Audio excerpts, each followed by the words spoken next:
Hey guys, and welcome back to Mary J's Natural Health. I am here to talk to you guys about something that is very near and dear to my heart. It's gut-wrenching, it's soul-crushing, but it happens to a lot of us. So today I wanted to talk to you guys about the different types of alopecia, because I am someone that struggles with excessive hair loss, and this is a result of the big pharma medication prednisone that they had me on for 2 years, messing up my endocrine system. So I wanted to do a set series of videos for you guys. Today we'll just be going over the types of alopecia. I will explain the types of alopecia, and I have done thousands and thousands of hours of research in both the natural realm as well as the over-the-counter big pharma realm to see what best solutions there are for each of them. And how I'm combating my hair loss. Now, as you guys can see, my hair loss isn't that bad. That being said, it's trending in the wrong direction. Now, I've tried basically everything, and so I wanted to let you guys know what is working for me and what is not, and how best to really get to the bottom of it, because of course they're making money off of your hair loss. You're spending hundreds of dollars on minoxidil and fistinarine every month and other types of treatments, so there are ways of reversing hair loss without these toxic chemicals, and I'm super excited for this series, guys, so make sure to click the like, subscribe, and comment below if you are someone struggling with any of these. I am happy to help you along the process and figuring out what treatment method is best for you, as well as sending you guys products if you guys would like to purchase them. So let's go ahead and get started. So androgenic alopecia is something that happens in the endocrine system. It is basically a function of testosterone and how the body is processing testosterone. When there's high levels of testosterone in the body, it creates androgens, and androgens can create a process called, or a product called DHT. And DHT is known to create like a concrete-like setting in the hair follicles, causing them to shrink and eventually fall out. And this type of alopecia is dangerous to work with just due to the fact that it can be permanent because it is shrinking the size of your hair follicle. So androgenic alopecia is also the most common type of alopecia or hair loss, and it is basically also termed as male pattern baldness. So the thinning of the hair on your crown or receding hairline, or both. And this is exactly what I struggle with. I struggle with androgenic alopecia. The prognosis is, while there's no cure, treatment can stop the condition from getting worse. And this is true. This is the big one. Androgenic alopecia is the #1 cause of hair loss in the entire world, and despite its nickname male pattern baldness, it affects women too. As you might already know, androgenic alopecia is the type of hair loss that can lead to baldness at the crown or hairline, but it usually does not impact the hair on the back and the sides of the head. So you can find everything you need to know about this type. Well, don't click that link. That's not working link. So next is alopecia areata, which is a autoimmune disease where your autoimmune system attacks the hair follicles. Now, this is also similar to what I have, as mine is tied into my autoimmune disease, but it is definitely a symptom of the androgens being produced, excess androgens being produced, which can happen in people with steroid abuse, which I didn't take steroids to abuse them. I took them for another medical issue, which ended up leading me here. So alopecia areata, I can't say the last word, but it happens in small patchy bald spots around the head. Now this can usually be reversed with cortisone shots in the head into the affected areas, and it also will sometimes just stop by itself. But I understand that most people aren't willing to take the chance of letting it stop by themselves, and so being proactive about your hair loss is extremely important. It's also very demanding in time. Now, I figured out some great ways of reducing the time and the load of things that you have to do to basically help maintain your hair. It's not even about growing it back anymore, it's about maintaining it. And I know it can be depressing, and it's a giant loss of identity when your hair starts falling out, as I go through weeks where I struggle with it quite a bit. So unlike an androgenic alopecia, though, alopecia areata doesn't follow predictable patterns. This type of alopecia causes hair to fall out in patches, not just from your head. This condition can affect other hair on your body. Alopecia is an autoimmune disease, which means the hair loss is caused by your immune system mistakenly attacking your hair follicles. Scientists aren't sure why this happens, but the fact that alopecia areata sometimes affects members of the same family suggests that it can be genetic. There's a few different types of alopecia areata, so let's dig into some of the most common ones. Alopecia totalis which can be scary, or it can be the good type of alopecia. It typically goes away on its own or with treatment, but if it doesn't, it can develop into alopecia totalis.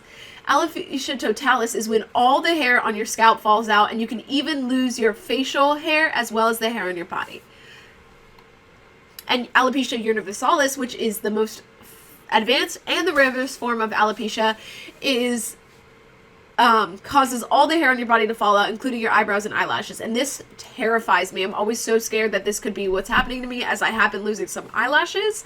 But that being said, I have a feeling it is definitely more related to the androgenic alopecia, just due to the endocrine system being messed up from the steroids. So we'll keep on moving on. So this is another type of alopecia areata, which is alopecia barbae, which is beard alopecia. So patchy hair loss on your beard. It can grow back with treatment, but it also may fall out again when you stop, which is why I do not use over-the-counter or big pharma medications, because the things that I'm going to teach you how to do are sustainable and can help actually reduce the load as well as grow your hair back. Healthy from internally out, not from the outside in, which is major.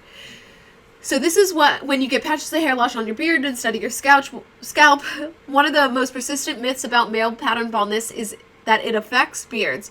So we want to be really clear here. Having androgenic alopecia doesn't mean you'll definitely develop alopecia barbae. There are two separate conditions.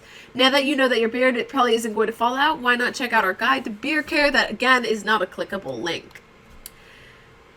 Cycad treacle alopecia. I am terrible with pronunciation, guys. I'm so sorry.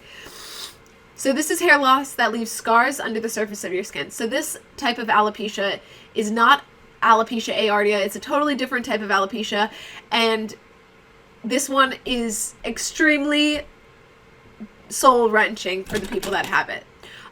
So this is the type of hair loss that leaves scars under the skin. When things scar, they typically do not provide another follicle for hair to come back. Cannot be reversed. Minoxidil can help undamaged hair grow back to prevent further scarring. But guys, we're going to take minoxidil completely out of the question, as it is toxic to the scalp, it is super expensive, and it's not solving the problem from the inside out, it is solving the problem from the outside in, which we know leads to further damage, number one. Number two, completely unsustainable rejuvenation of the hair.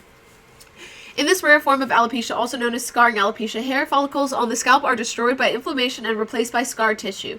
Surprisingly, the scar tissue forms beneath the surface of the skin, which means that the only way to stop this condition is to look for missing patches of hair. Hair loss from this form of alopecia is permanent, unfortunately, because once the follicle, stem cells, and sebaceous glands are destroyed, the hair cannot grow back.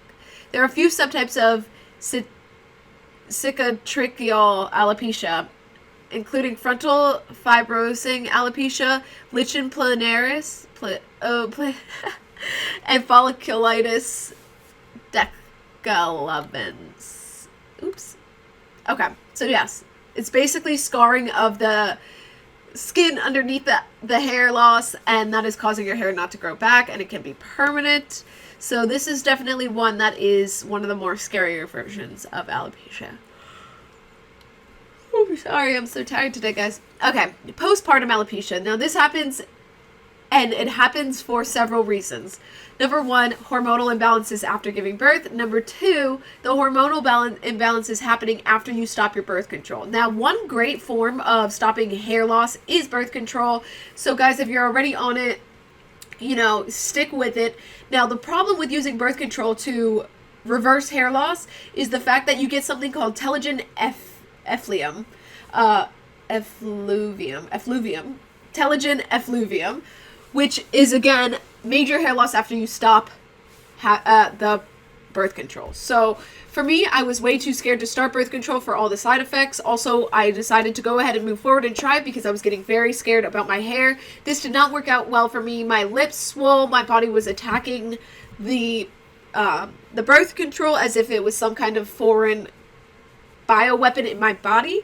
Now, the thing that scared me about taking the birth control to reverse hair loss is the fact that if I wanted to get pregnant and I stopped, not only does my hair loss restart again, but it restarts worse because my body doesn't know how to regulate its hormones. So really regulating your hormones in a natural form is definitely the best solution for moving some of these hair loss treatments forward. Now, like I said, I'm still open to trying birth control because I am terrified of losing all my hair. But that being said, I have several other systems in place right now. I am definitely more proactive than less proactive. So I really want to try everything. But that being said, it terrifies me to go on a birth control and then have to stop it and then get excessive hair loss on top of the hair loss that I already suffer from. So luckily, because it's caused by hormonal shifts, it's temporary. After about a year, hormonal levels will go back to normal and the hair should grow back.